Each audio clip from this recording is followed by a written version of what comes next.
Assalamu alaikum wa rahmatullahi wa barakatuh. Bismillahir Rahmanir Rahim. Alhamdulillah Rabbil Alameen. Wa sallallahu ala Muhammad wa alihi at-tahirin.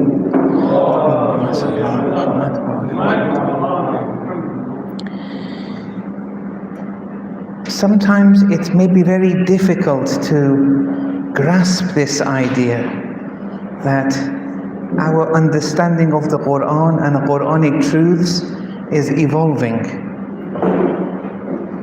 It's difficult to accept for many. Many people have given different theories. I'm not saying it's all correct, but it deserves or merits some thought. Many of the Urafa today, when they analyze Shia doctrine from the earliest centuries onwards, they're trying to pinpoint why did the scholars of a given century suddenly make a shift in relation to a particular article of faith. For example, something which today is taken for granted is the immateriality of the soul. This is something which today, and alhamdulillah, we had that 8 or 9 lessons on Ma'rifatul Nafs, and we spoke about it, although there were many things we haven't said yet there. Ayatollah Hassan Zadeh goes almost maybe more than 20 different proofs in relation to the immateriality of the soul. Some of them become geometrically very difficult to digest at times. I remember one of them, I think it's in lesson 70 something, we didn't get to this part. But he said, imagine a physical line is drawn here, a physical line.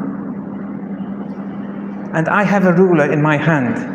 I can move this physical ruler until it becomes parallel with that physical line. There's no problem there.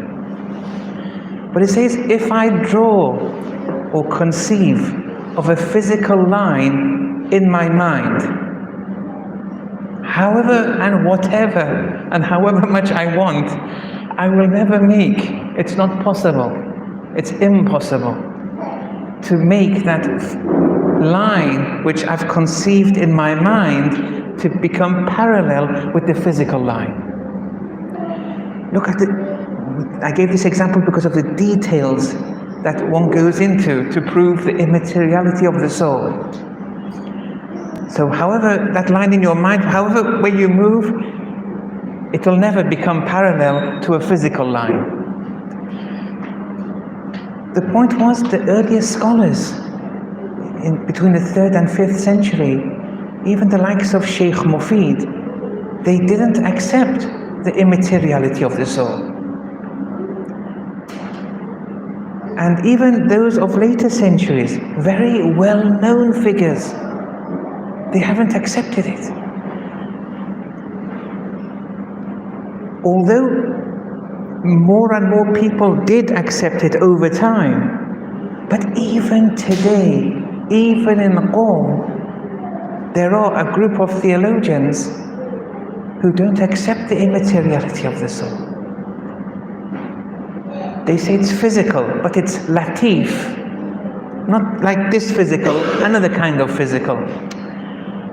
If one knows what physicality means, they would never say such a thing. And they say nothing is immaterial except Allah.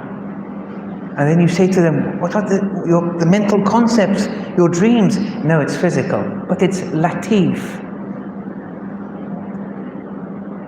They're becoming less and less, but they exist, and they're very well-respected people, well-respected scholars. And so from Sheikh Mufid, we have this. Now, some of those who have specialized in history amongst the Urafa, they said, look, there were certain times where we saw a sudden shift. One of them was when Ibn Sina, his philosophy became prevalent. Now, he was 1,000 years ago, Ibn Sina. He said, after that, 1 or 2 centuries after that, when Ibn Sina's teachings spread, then they interpreted certain verse of the Quran or chapter or ahadith in a way which was on a par with the immateriality of the soul, because he proved it. Ibn Sina proved it. Remember Imam Khomeini's letter where he gave the name of the scholar, the philosopher or arif, and said why you have to study these things. And verses like وَلَا تَحْسَبَنَّ الَّذِينَ قُتِلُوا فِي سَبِيلِ اللَّهِ أَمْوَاتًا بَلْ أَحْيَاءٌ. Don't think that those who have been killed in the way of Allah are dead. No, they are alive. Suddenly another interpretation came. It means, we're not only the physical dimension then. I can be dead and I can be alive at the same time. And then the first interpretation in relation to this verse, people believed in, yes, so I'm in Barzakh. But in Barzakh, it's a semi-immaterial, because you have bodies in Barzakh, you have color, size, shape, but there's no matter. So they said, okay, so we have a Barzakhi reality and we have a physical reality. The physical reality is dead, the Barzakhi reality continues. But after Ibn Sina's philosophy became prevalent, you saw a gradual shift that no, we even have an immaterial dimension. This is beyond a semi-immaterial barzakhi. We now have an immaterial dimension. So now suddenly we have, this man has now become multi-dimensional, became bi-dimensional, now triple or tri-dimensional, and then they became more understanding in relation to the ahadith. Then the ahadith were the Imam say, Nahnu asma'ullah. We are the attributes of Allah. What does that mean? Which dimension is that? So, yes, we see this shift. Now, in relation to ilmul ghayb, and we spoke about knowledge actually, to some degree, and it's the immaterial reality of knowledge. Remember in Ayatollah Hassanzade's book, these things we did touch upon. But here, there were 3 groups on how they would understand ilmul ghayb. There were some who believed that there is no ilmul ghayb in relation to the Prophet and Imams. Starting from the disciples of the Imams themselves. Although they withered away gradually. But there were 2 other groups, and ulama abrar we spoke about in the last 2 sessions. But in relation to ilmul ghayb, there are 2 other groups. One of those groups, in this era, we call them extremists. And I don't mean extremists in any negative connotation. I'm extreme as in the extreme side of the spectrum. Right now it seems to be like that. In 100 years' time, I don't know. There's no guarantees, Where they say the knowledge of the Imams, the knowledge they have, be it in the physical or in metaphysical, ghayb. Ghayb means in the metaphysical dimensions, broadly speaking. If I hide something behind the wall, if I hide a physical thing behind the wall, we don't call that ghayb. Ghayb itself, by definition, is something which is beyond the physical realm. Yes, so things like resurrection, barzakh, these realities like that. Anything pertaining to the soul, these are ghaybi realities pertaining to the ghaybi, metaphysical dimension. And the metaphysical dimension, there are many. The degrees of immateriality isn't 1 or 2, it's a lot. Those pertaining to the extremist position say that the Imams have absolute knowledge of everything, but they say not potentially, but in actual terms. Remember the difference between potentiality and actuality. For those who remember, when something is actual, it's instantaneous. Whereas the potential movement was gradual. When it becomes actual, that actuality, it becomes instantaneous. So when you say everything in actuality, the Imam knew everything in actual terms. Not that he didn't know and then he got to know. And this is a very big thing to say, hence the term extreme. And here, there's a moderate position too. The moderate position, and I'll explain the verses that they use and how they debate with one another, but the moderate position, they say, look, the Imam has a physical, limited dimension. The Imam also has a number of metaphysical dimensions. Depending on the status quo of the Imam, I'll tell you what he knows or doesn't know. That I'll open up tonight, inshallah. But first, let's sort out the extreme position and try to refute it. And then we get to that which is now common amongst the Urafa and is the prevalent position today in relation to Ilmul Ghaib. That's the moderate position.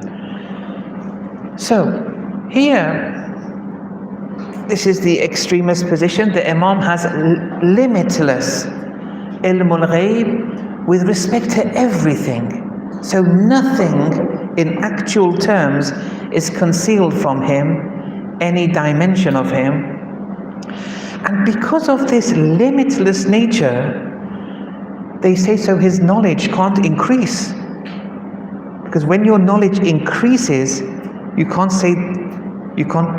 attribute the term limitless to someone. When you're limitless, you don't increase in your knowledge. And we believe that in relation to Allah. They say the same with the Imam.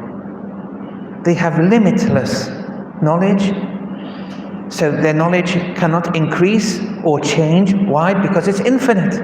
How can infinity increase? And infinite absolute knowledge can't increase. Okay, that's the extremist position.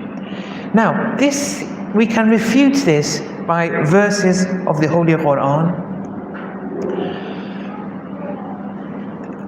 And this is chapter 11, verse 49. تِلْكَ مِنْ أَنْبَاءِ الْغَيْبِ نُوحِيهَا إِلَيْكَ. This is news of the unseen, which we reveal to you, the Holy Messenger. So, no one is saying that the Prophet doesn't have Ilmul Ghaib. The fact that the Prophet has Ilmul Ghaib is a definite. Whoever denies that, it's very difficult. Now, you could understand why, in relation to the Imams, some people found it difficult at the beginning, after the demise of the Holy Messenger, because they said only the Prophet can have that.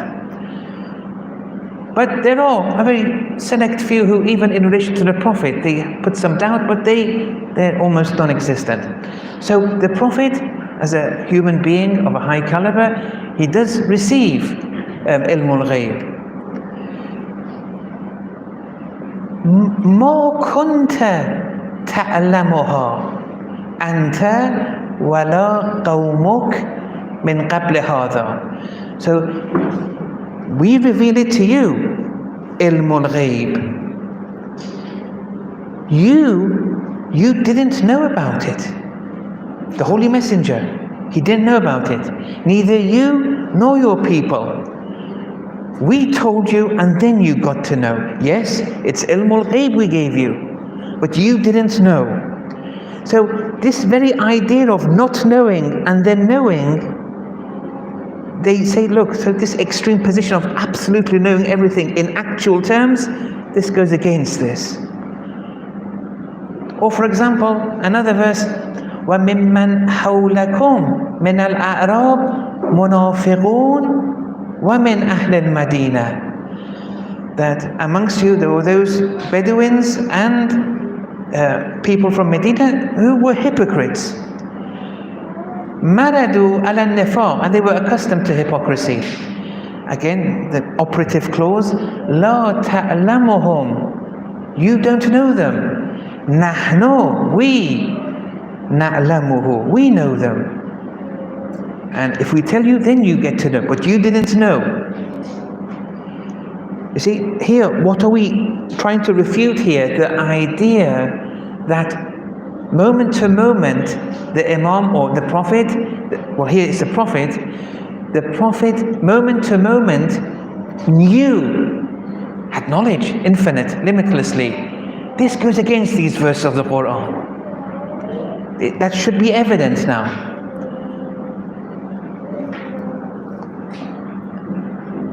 Or for example, in chapter 6, verse 50, Qul, say to the Holy Messenger, for you to say, La aqulu lakum indi khaza'inullah, wa la a'lamul ghayb, wa la aqulu lakum inni malak, in attabi'u illa ma yuha ilay.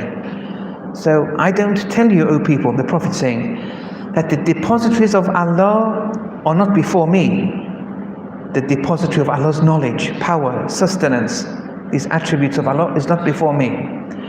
And I know all that I know the unseen. Nor do I tell you that I'm an angel. I only follow what is revealed to me. That which is revealed to me, yes, it is the unseen, but it's through dependence upon Allah, not me myself. Here again, two things are visible, that they don't have that absolute knowledge in actual terms, and that which they're given, it's through dependency of Allah. It's all revealed to them. So this goes against the extremist position again. So the Prophet's knowledge is not absolute, knowing all things at all times. And the extremists, they said that their knowledge is absolute, but some of them say it's dependent upon Allah, whose knowledge is absolute and independent. So some say that, look, the Imams too have absolute knowledge. The difference is, with Allah, Allah's absolute knowledge, knowing everything at all times, is independent, whereas their absolute knowledge is dependent upon Allah. But the verses don't show that. Saying you don't know right now, then you got to know. You see what I mean here? It's very difficult to hold on to this extremist theory. So in reply it said that irrespective of the independent or the dependent nature of ilm, of knowledge, the verses illustrate that the Prophet's knowledge is not actually in opposition to potentially. It's not actually absolute. Okay, and finally this is used against them. Chapter 7, verse 188, Qul, say, La amliku li nafsi naf'an wa la darra illa ma sha Allah. That, say, O Prophet, that I hold not for myself the power of benefit or harm, except what Allah has willed. So this except what Allah has willed shows that that agency is through Allah, it's not independent.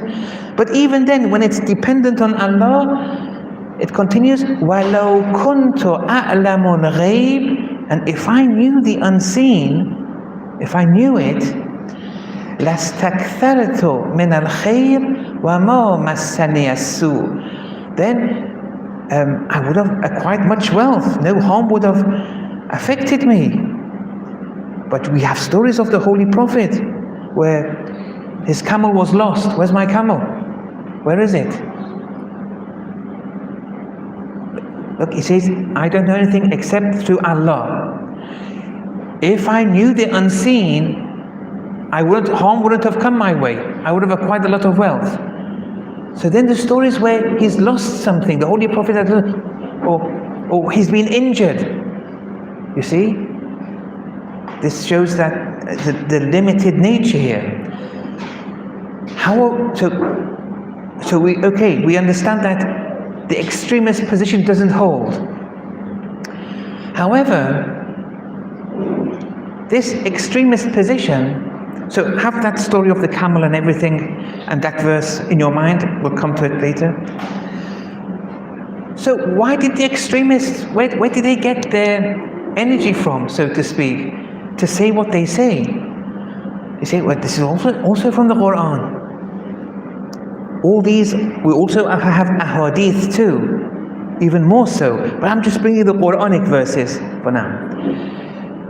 If they say, so where did you get your position? They say, look, we have verses like chapter 36, verse 12. وَنَكْتُبُ مَا قَدَّمُوا وَآثَارَهُمْ وَكُلَّ شَيْءٍ أَحْصَيْنَاهُ فِي إِمَامٍ مُبِينٍ. That, and we record that which you've done before, that which you've left behind, that which you bring forward now. And all things, all your actions, it's all enumerated in a clear Imam. The Imam is mentioned here. It didn't say clear book. So here, Imam, there's a meaning here. Now, there's a dimension of the Imam which has the ruling of the actions being written in a book too. But it's the Imam here. And the Imam is connected to that realm of, let's say, Lawh Mahfuz, or the preserved tablet, or whatever name that all the actions are written. The Imam is connected to it. And the ahadith here say this is Imam Ali, Amirul Mu'mineen alayhi salam. And it applies to all the Imams too.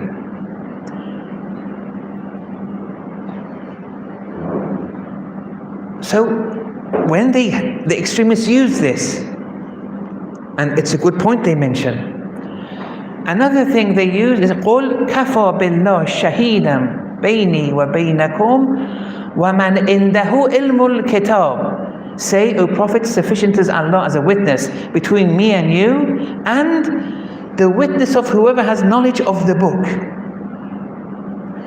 The verse below is in relation to Asif ibn Barkhia, who brought the throne of the queen from one place to another within the twinkling of an eye. In relation to him, in chapter 27, verse 40, it says, one who had knowledge from the book.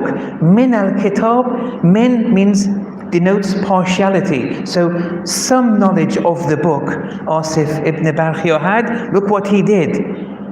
But this who is witness between Allah and the Holy Messenger, here it says, and whoever has man indahu, one who before whom is ilmul kitab, the whole of the knowledge of the book, not some, not min al kitab. So who is this person? All the tafsirs from the beginning of the early centuries, they say it's Amirul Mu'mineen. Okay, it's the Sunni ahadith which later come and say it applies to all the Imams. But the fact that this is Amirul Mu'mineen, everyone has, even our Sunni believers. So here the extremists may use this and say, look, there's absolute knowledge. So these are the verses they used to make that conclusion. But then we had those other verses which said, no, the Prophet didn't know something in absolute, actual terms. Then he got to know about it. We told him whatever he knew was MashaAllah, was illa yuha ilay.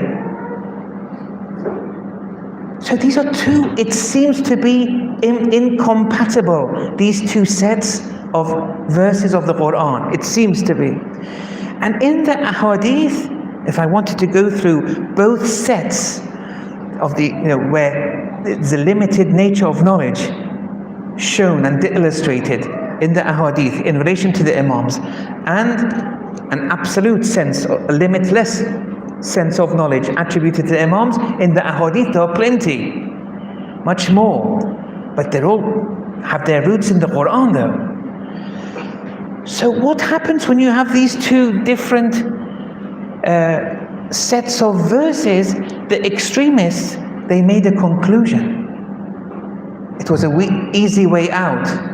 They said, look, the Imams had the absolute knowledge, like Amirul Mu'mineen and the rest, but they practiced taqiyyah, and they pretended they didn't know. That's how they say it. This, Allah Tabai, I said, if we take this, and want to use this as a principle in tafsir, how are we ever going to differentiate, the truth from not the batil? It's going to be very difficult. That everything they did was out of taqiyya. They knew, but they said the people cannot tolerate us, so let's pretend to be ignorant. The problem they have with this, they have to prove that here this taqiyya is something so practiced with such prevalence. All those verses, all those stories of the Prophet, stories of the Imams, where they didn't know something, they were told a bit revelation-wise or ilm al-ghayb, outside revelation, to say no, they just pretended. So that's how they made the two sets compatible with one another. Then enter the moderate position, which is prevalent today, where we say, look, you haven't understood how these two sets of verses and ahadith can be made compatible. It requires a number of preliminary points. We have to first understand the preliminary points.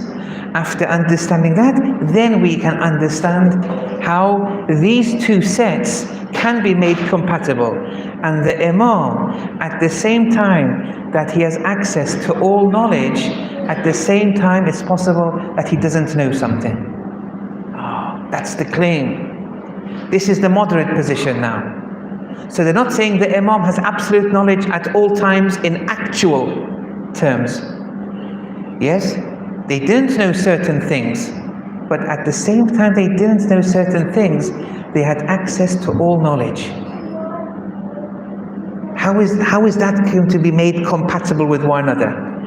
The scholars say, look, you have to learn a few things. We have to teach you a few preliminary points. The first is, do you know that the realms of existence isn't just one or two? There are many realms and dimensions of existence. We have a material realm. We have a semi-immaterial realm, like what we see in our dreams, for example. We have immaterial realm. Well, it's not even semi-immaterial, it's all immaterial. There's no color, size, shape. We have even realms beyond the immaterial realm. For example, angels are commonly known to be part of the immaterial realm, unless they appear in an apparition, where like in Lady Maryam alayhi salam, where she said, when she saw Jibreel as a well-proportioned human being, that was an apparition of a semi-immaterial. It wasn't a physical entity, what she saw. It was like what we see in our dreams. It has color, size, shape, and a body, but there's nothing physical about it. Like when we see a man in our dreams, for example, or when we eat in our dreams, or sleep, or speak with someone, or angels are immaterial, but they can appear before people in semi-immaterial types. But the origins of angels are immaterial. And even beyond immateriality, we have realms. So first we have to understand that the realm of existence has different realms of existences. The different dimensions exist. That's the first point. Now, I have a diagram here, and although this, I don't want to go too much, this was part of a course which I gave, so I just brought it here.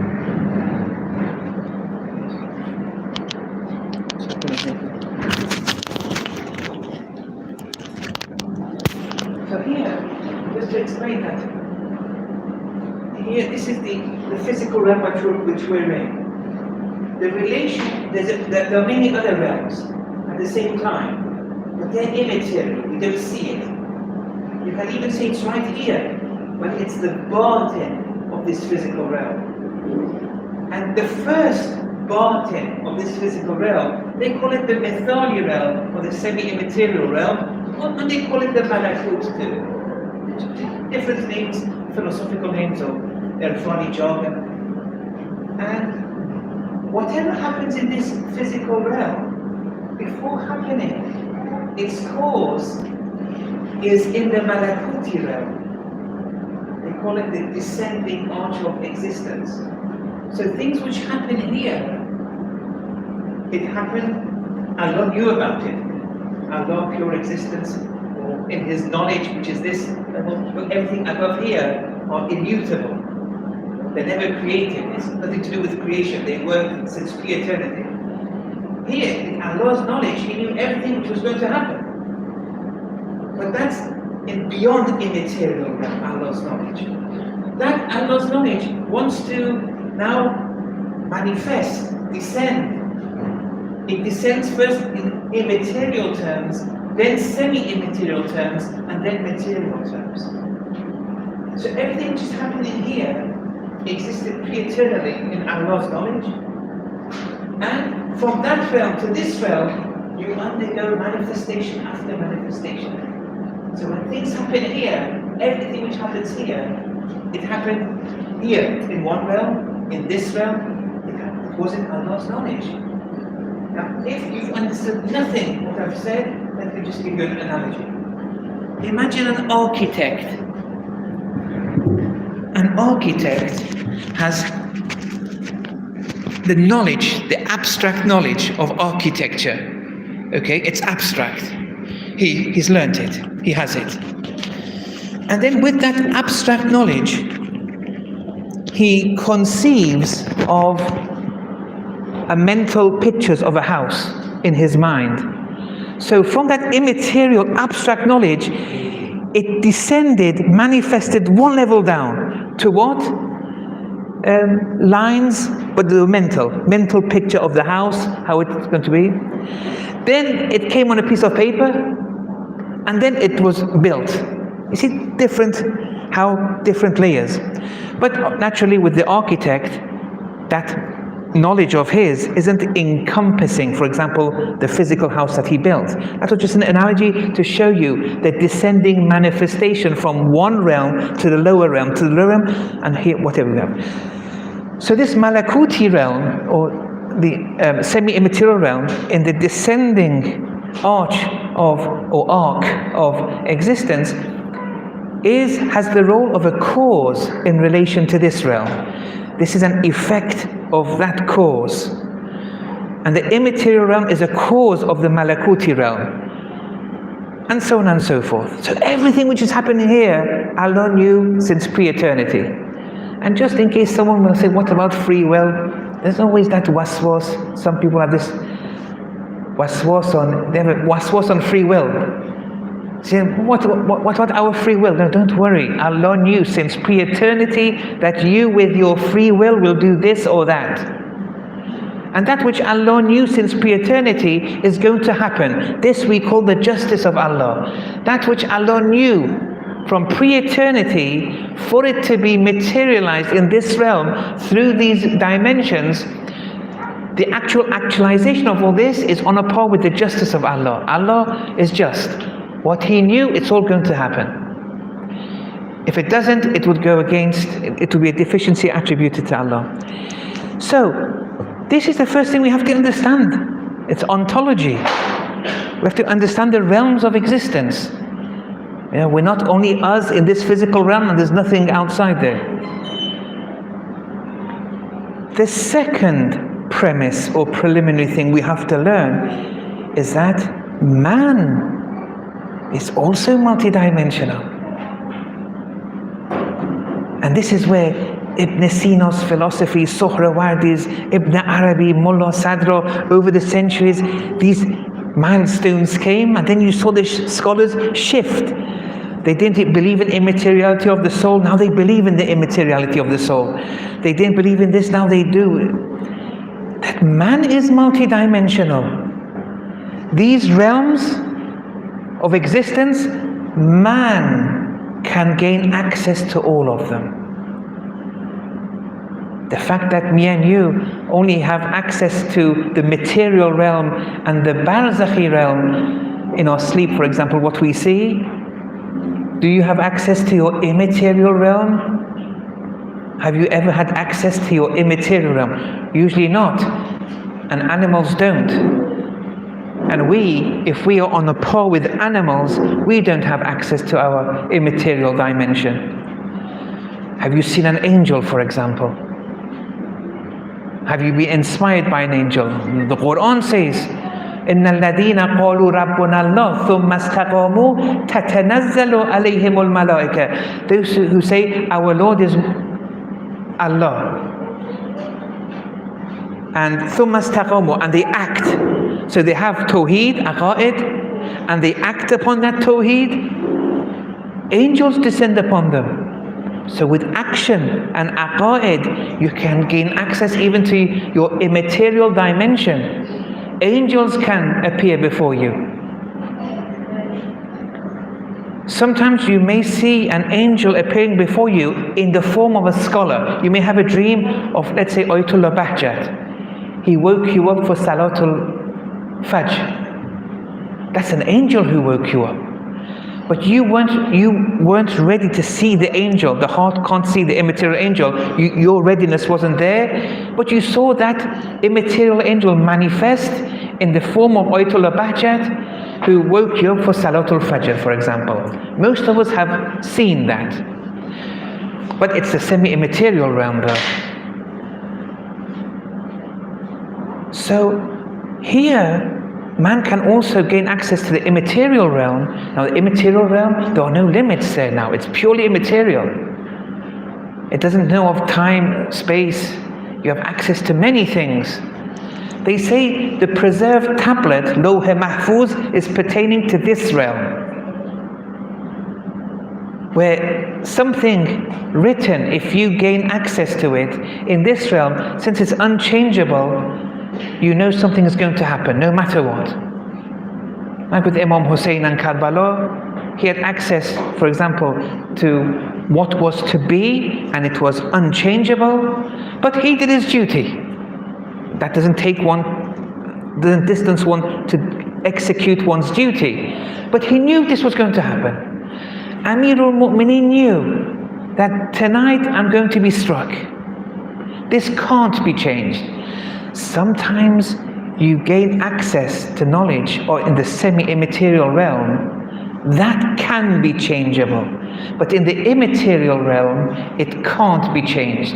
Lawh Mahfuz that we see in the Quran is pertaining to the immaterial realm. The concept of Bada, and in the Quran it mentions the tablets of effacement and affirmation, Mah and Isbat, that's to do with the semi-immaterial realm. If you're connected to the semi-immaterial realm, and the knowledge you get from the semi-immaterial realm is X person is going to die, and the Prophet say you're going to die in 3 days time. 3 days passed, the person didn't die. They came to the Prophet, oh, you said he's going to die. He said, well, I had access to the Malakuti realm. I didn't go to the immaterial realm. That I didn't have permission. I was given this knowledge. Something changed. What did you do? Did you give sadaqah? He said, yes, actually I did. Oh, it prolonged it. But if one had access to the immaterial dimension and saw someone's death written there, that is unchangeable. But the Imam, are they constantly in all dimensions? Have this in your mind for now. Are they present in all dimensions? And then above the immateriality, what are the realm of Allah's attributes, Allah's knowledge, Allah's power, Allah's sustenance? You can be in contact with that. This is Allah's knowledge now. Like how I was comparing it with the abstract knowledge of the architect. So this is Allah's knowledge per se. If you're connected to that realm, of course, if you're connected there and you know of something, you're told something, it can't change. However, that the double dotted line, anything above that, if you're connected to, you're in a state of annihilation. When you're in a state of annihilation, it means you see nothing but Allah. Okay? if they want to tell you something from Lawh Mahfuz, which is pertaining to the immaterial realm, you would have to come out of that state to be given knowledge. Now, you may not want to come out of that state. Who decides that? That the Imam comes out of that state or not? If you're in a state of annihilation, if they were to stab you, you won't be attentive. You're drowned in Tawheed. Even if they were to stab you, you wouldn't be attentive to it. You would have to change your attentiveness to a lower realm for you to become attentive to. So these are different realms that man can attain to also. Another premise is, so with those two, now let's look at the Imam or the Prophet. What are their levels? Where did they attain to? And they were in unity. Now from here it gets a bit delicate. It's very easy, but I'll give one or two analogies to make it easier to digest. But let's get the theory right. The perfect human being, the Holy Messenger, the Imams, they have access to all except, Allah, the essence of Allah, that pure existence. No one has access to that. You can't even give a name for it. You can't even describe it. Yes, you can't even try to see what is the stuff, that pure existence, the essence of pure existence is made. No, we can't. We don't know. But all the other realms they're in connect with. So when they say Nahnu Asma'ullah, we're connected with Allah's names. One of the names is Allah's knowledge. And all the other realms they're connected to, because why? It's man. Right now, I have a physical dimension. Right now, I have a semi-immaterial dimension, an immaterial dimension, and even beyond. Right now, all of these exist. Okay? With me and you, it's only two dimensions that we're attentive of. We are veiled from others, but we have access to them. Now, pay attention to these two analogies.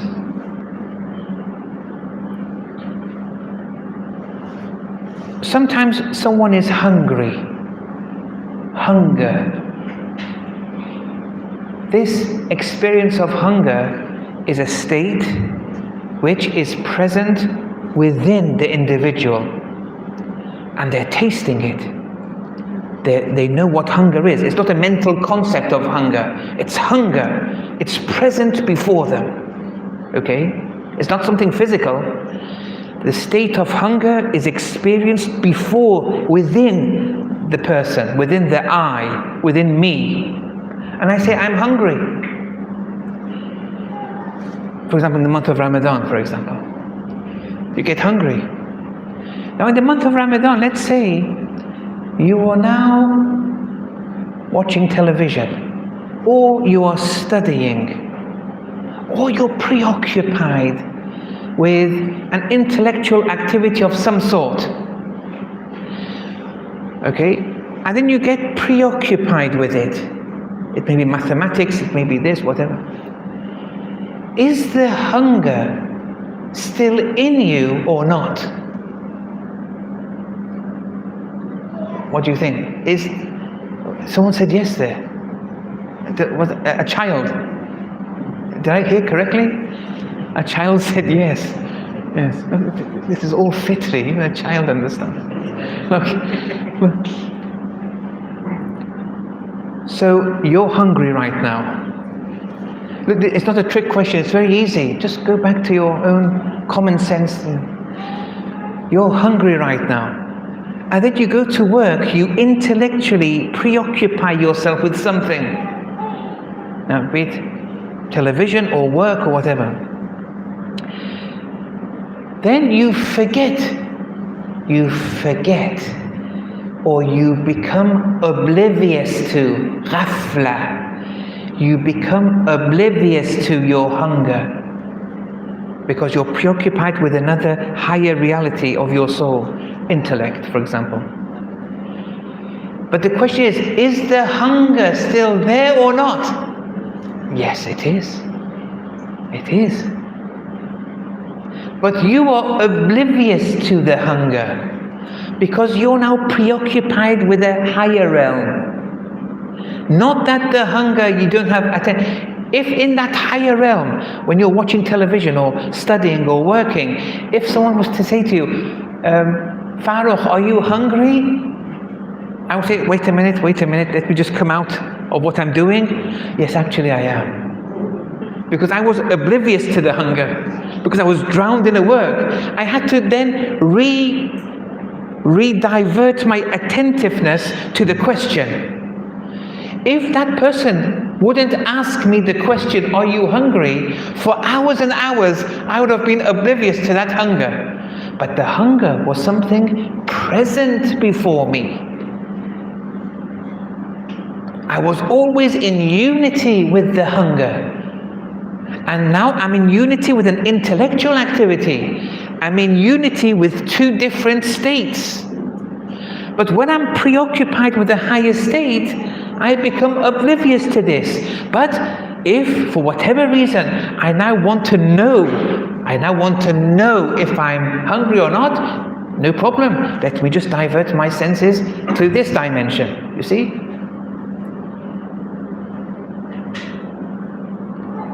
And this is what happens with the Imams.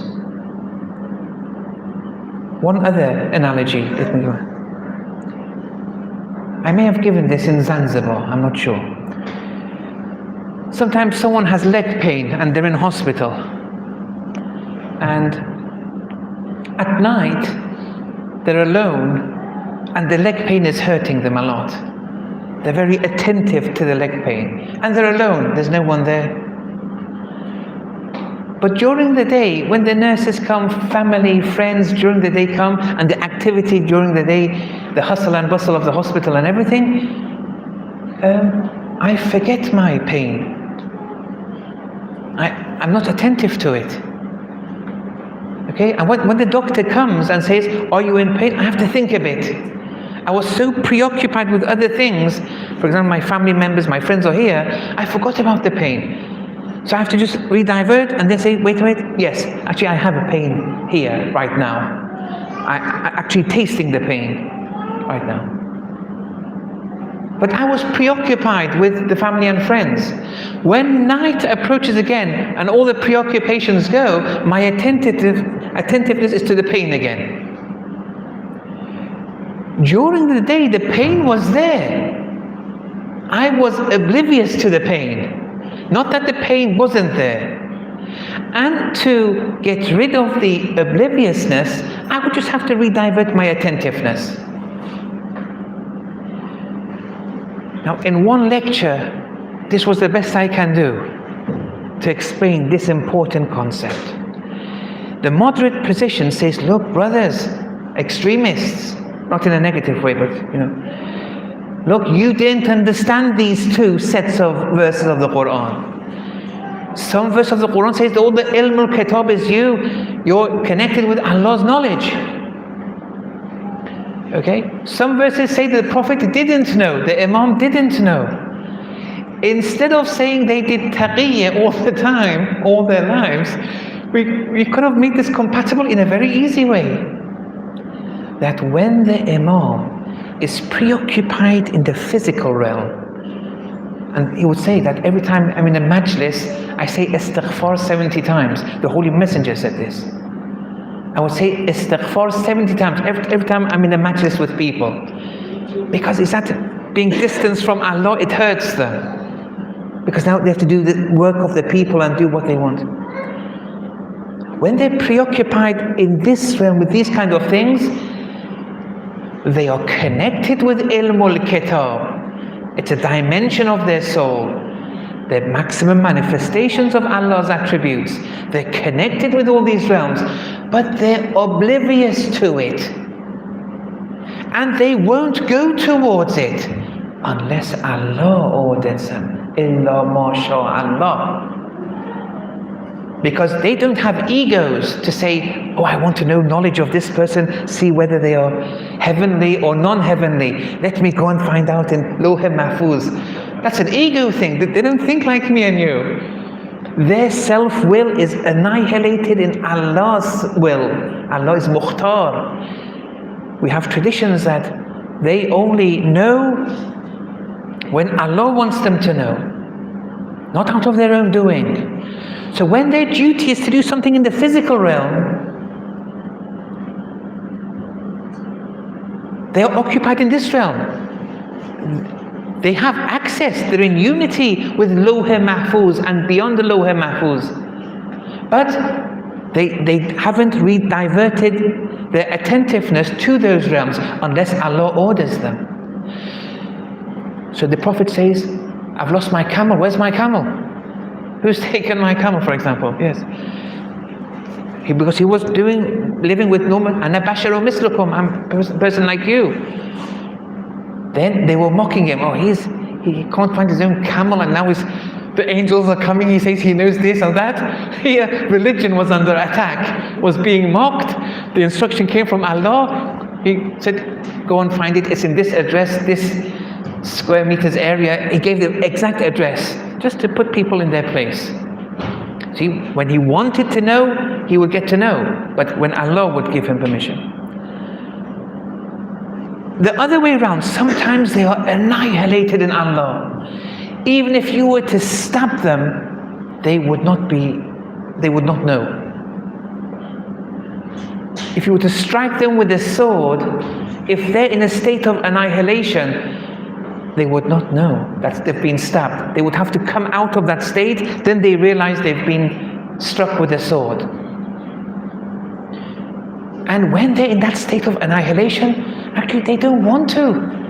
They would love to stay in that state of annihilation with Allah. It's only duty dictates, you now have to go to this war, you now have to go there, now you have family. One of the rationale behind the Holy Messenger having more than 4 wives at a given time was this. Because the Holy Messenger, because of his status, he would always be annihilated in Allah. He needed a lot of things to keep him on ground sometimes. Yes. This is a theory given. And this thing was only specific to the Holy Messenger, but it wasn't as if he had young wives. They were, old. Most of the wives were aged and senior. So it shows it was something else, the wisdoms behind it. And there are other wisdoms behind it too. Sometimes they have access to the Malakuti realm. That can change. But when they have access to Lawh Mahfuz and beyond, and with Allah's permission, if they get to know, and they're in unity with it, they're in unity with those dimensions, but they're oblivious to it, and they only connect to it to know if it's on a par with Allah's Mashiya, Allah's will. They are manifestations of Allah's Mukhtarness. And when they get to know that, knowledge of a certain levels and higher, that is inevitable. That's going to happen no matter what. Karbala and Imam Hussein, this was the story. He was told, and this can't change. It couldn't change. Badr was impossible in this regard. With Amirul Mu'mineen and him being struck, can't change. Hujr ibn Adi got to know that they wanted to assassinate the Imam. Imam was leaving to go to the mosque, and he knew Hujr is coming. He changed his normal route. Hujr didn't find him, because he said, look, this is going to happen, and I'm doing my duty now. It's now Salat time. This is inevitable. Some people have access to that knowledge. When they have access to that knowledge, it doesn't distance them from executing their duty, what they have to do. But when his daughter would say, no, don't go to the mosque this time, don't go this morning to the mosque for Fajr, he said, look, you can't change destiny. This can't change anymore. And they do what they do. Now someone may say, what about Laylatul Mabit? When Amirul Mu'mineen went in the place of the Holy Messenger, because they knew they wanted to assassinate the Holy Messenger, he went in his place. If Amirul Mu'mineen knew that he wasn't going to be killed, so what kind of sacrifice was this? Actually, no. How do you know Amirul Mu'mineen knew what the end result was? He didn't get access to Lawh Mahfuz. He doesn't act with his, ego and say, will I die or not? So he takes it as granted. I will sacrifice my life. And he lived in hope and fear. It may happen, it may not happen, but I'm going to sacrifice my life for the Holy Messenger. But if Allah had told him, get to know what is the knowledge, he can gain access to it, he will know. But he wouldn't do that from his own ego. They only know when it's on a par with Allah's will. This is the key. But at the same time that he's living in fear and hope, and he's sacrificing his life, and he doesn't know, but he's in unity with Lawh Mahfuz, but he's oblivious to it. Only when it's on a par with Allah's will, he'll get to know. So every incident we have to analyze differently. Now, one thing is that on Mondays and Thursdays, our a'mal are given to the 12th Imam. But those a'mal, they're the Imam. They are Imamun Mubin. They have all those a'mal. They're in unity with that dimension, but they are oblivious to it.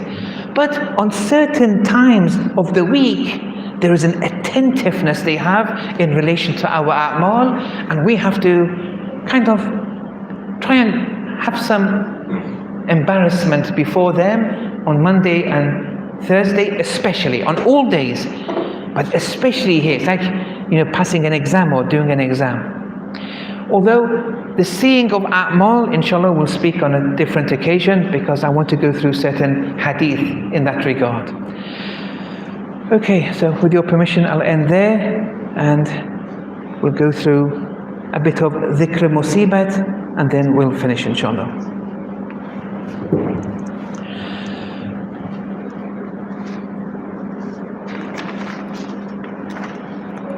On the night of the 14th of the holy month of Ramadan, which is one day before Imam Hassan's birthday, Imam Ali, Amirul Mu'mineen alayhi salam, asked Imam Hassan, "O Hassan, how many days have gone by in this holy month?"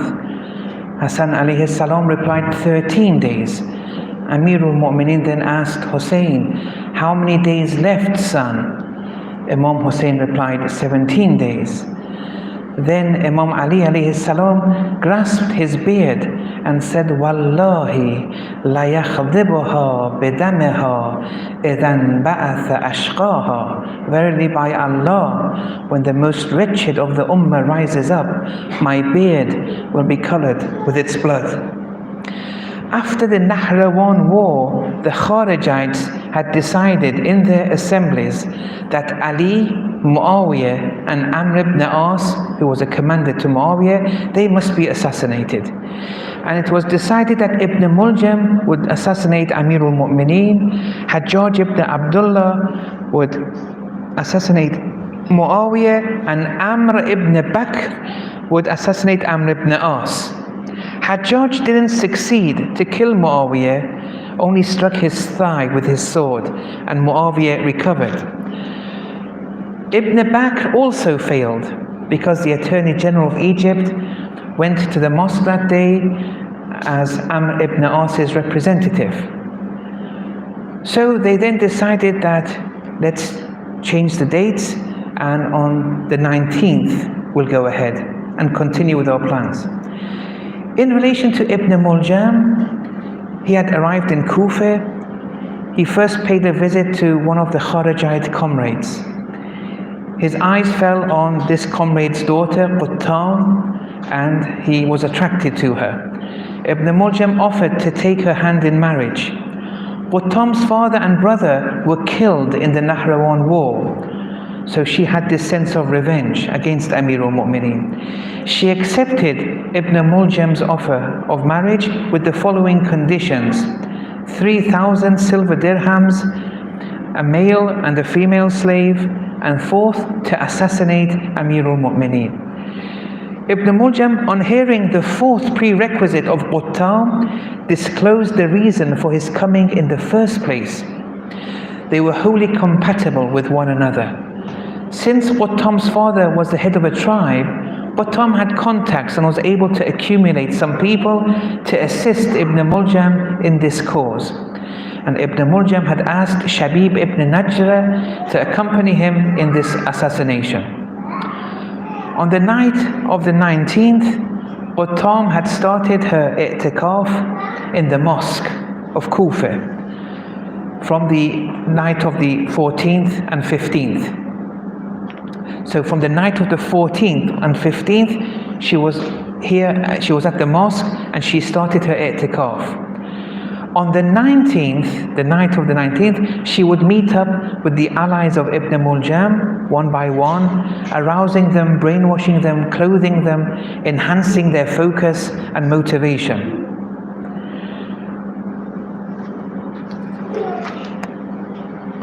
Amir al-Mu'mineen was at Kulthum's house. Kulthum, the daughter of Amir al-Mu'mineen, said, I had offered Amir al-Mu'mineen 2 pieces of barley bread. قدمت إليه عند إفطاره تبغا. I offered him at the time of iftar with a tray of food. فيه قرصان من خبز الشعير. And there were 2 pieces of barley bread which I placed on the tray. وقسعة فيها لبن وملح. And I brought some milk and some salt, a container of milk and like a container of salt. فلما نظر إليه, when Amir al-Mu'mineen saw the tray, وتأمله, and paused for a while, حرك رأسه, he moved his head, وبكى بكاء شديدا آريا. Then he started crying very severely and loudly and said, قال يا بنية, O my daughter, أتقدميني إلى أبيك إدامين أتريدين أن يطول وقوفي غدا بين يدي الله عز وجل يوم القيامة. He said, O daughter, are you giving me 2 containers of food? Do you want my journey tomorrow in Qiyamah to be delayed between Allah's hand before Allah when I am there? By giving 2 containers, you want to postpone my journeying to Allah when I meet Him tomorrow.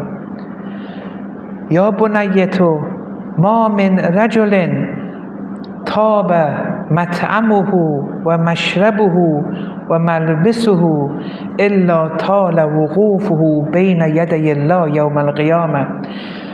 Whoever has affinity towards their food, their drink, their clothing, their stagnation will be prolonged in the hereafter before Allah. Ya bunayyato, O my dear daughter, inna dunya fi halalaha hisabun. In this dunya, the halals that we do are to be accounted for. Wa fi haramiha iqabun. And the haram that we do will have punishment. Ya bunayyato, wallahi la akilu shay'an hatta tarfa'ina ahada idamain. I swear by Allah, I'm not going to eat anything until you take one of the 2 containers. And she took away the milk container, leaving only salt. After iftar, he completed his salat and was occupied with ibadat. And now and again, he would exit the house, view the skies. He would lament and weep before his Lord. Allahumma barik li fil maut. Oh Allah, assign a blessed death for me. So it's everything now he knows now, it's inevitable. He would constantly utter inna lillah wa inna ilayhi raji'un. La hawla wa la quwwata illa billahi al-ali al-azim. Uttering salawat, uttering the formulae of forgiveness. He stayed up all night, keeping vigil. He executed the night prayer at Kulthum's house. Kulthum asked, why all this staying up? Why all the lamentations? What is it for? Imam Ali declared, I shall be martyred during the morning salat. Kulthum said, oh father, please ask the son of Hani, the sister of Amir al-Mu'minin, to go and lead the salat this morning. Amir al-Mu'minin said, one can't flee from divine destiny, daughter, and prepared himself to make his way to the mosque. The adhan was being recited. Amir al-Mu'minin started his journey. On entering the house's courtyard, the ducks had all surrounded Amir al-Mu'minin, opening their feathers, their wings with agitation. Kulthum came to scatter the ducks away so that Amir al-Mu'minin may proceed. Then Amir al-Mu'minin exclaimed, Du'uhunna fa'innahunnna sawa'ihun tatba'uha nawa'ih. Let them be, for verily their cries will be followed by the lamentations of mourners. On exiting the house's gate, the hook of the gate's lock got hooked onto Ali's clothing. His waist scarf opened up.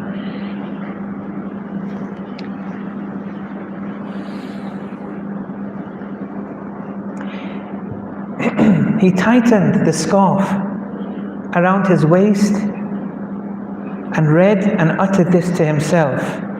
Ushdud hayazika lil maut fa innal mauta laqika.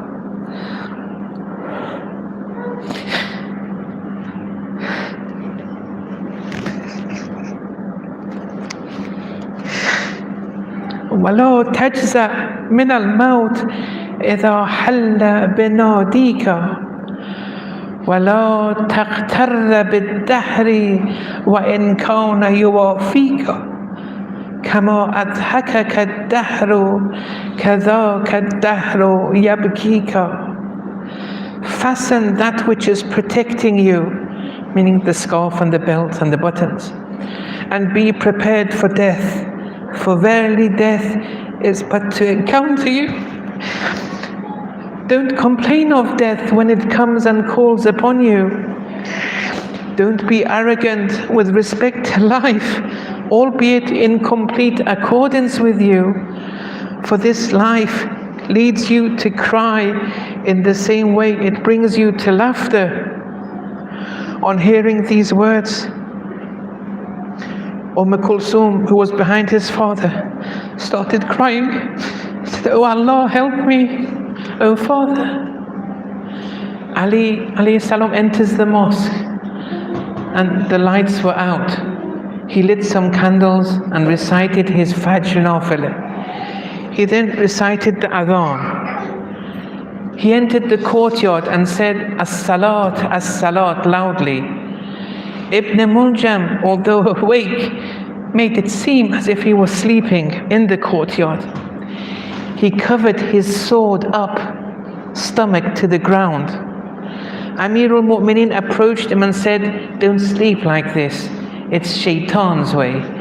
Either sleep on your right hand side like the believers, or on your left, or on your back